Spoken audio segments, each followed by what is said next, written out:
So I've been asked by a number of people, what inspired you to build a log cabin out of old, broken, used utility poles? And the short answer is, well, they were free. Number one, pretty fairly easy to get. And number two is because on the surface, they're pretty ugly, but once painted, they really look nice. Also, they're super bug proof and pretty much last forever under a well-kept covered roof. This cabin structure will outlive me and my grandkids, I imagine. And frankly, the used old power poles just have a lot of character. When you put paint on them, they retain the texture. Like, look at this log here. You can see that's a water-based acrylic exterior paint. It's actually a Behr product, a 25-year, I think it is, fence and deck product. This particular color, if I remember right, is redwood. And believe it or not, you actually want ones that are pretty rough and splintery, very well used, structurally sound still, not totally decayed, but you actually don't want brand new utility poles, because if you paint them, they just look like a metal post that you painted. Now, I suppose you could get new ones and then distress them, beat on them with an axe and a hammer and a chain or something like that, I suppose. But why bother when you can get these used utility poles that have this excellent texture that when painted look really nice? That one there's got a lot of rough spots on it behind the pull chain toilet.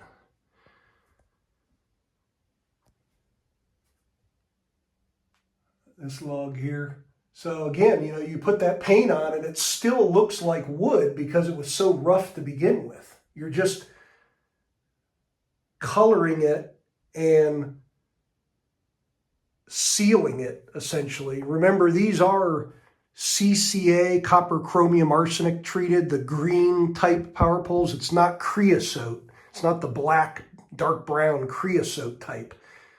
And a lot of these were butt ends.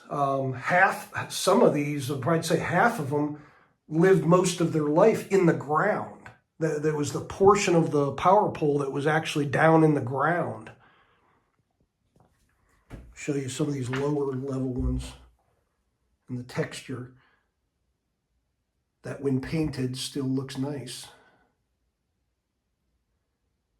So that's a real benefit there, that they just look colored more so than painted because they still have the rough texture to them. So this is 2024. I haven't done an update in a while, and I thought I would show that I used tung oil finish on the window trim, all of the trim, basically, door trim, window trim, and this marine tung oil finish on the floor as well. And since 2021, I think it was, that I finished the floor and the door and more or less finished the cabin. The trim now, the pine trim has reacted, the wood has reacted with the tung oil and has turned more of an orange amber color. in some of the older homes, southern homes that have had pine, old growth pine floors, they refer to that as pumpkin pine because they use tung oil, and they still do, but they used tung oil back in the day. And that's what happens to pine when you put a tung oil finish on it.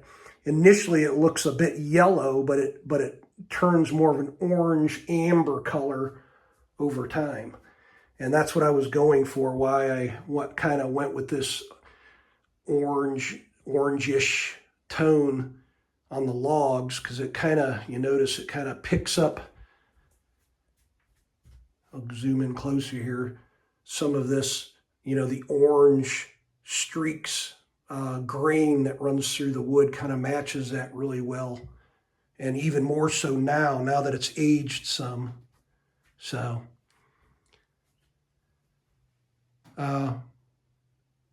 the door as well has ambered very nicely over time. That's got the marine tung oil finish on it as well.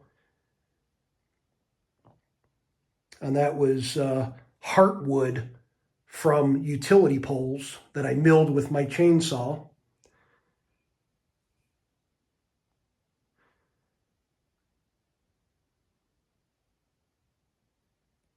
And so it took on that nice amber color. The header as well, all the door trim is from heartwood of utility poles.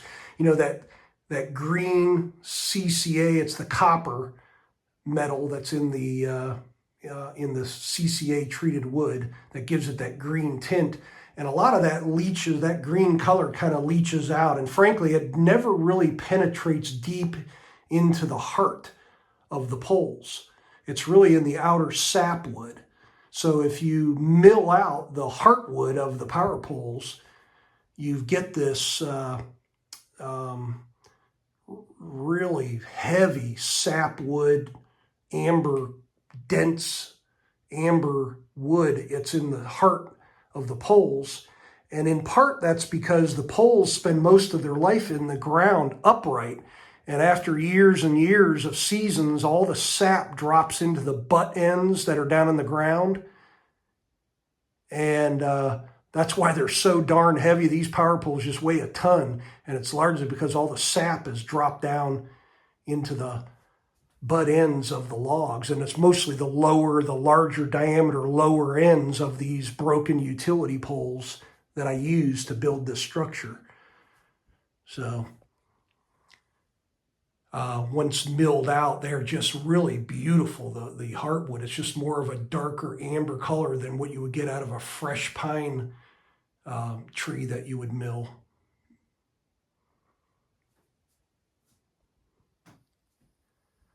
So this is upscaling to the nth degree. These old utility poles, they just really work great for building small log cabin structures.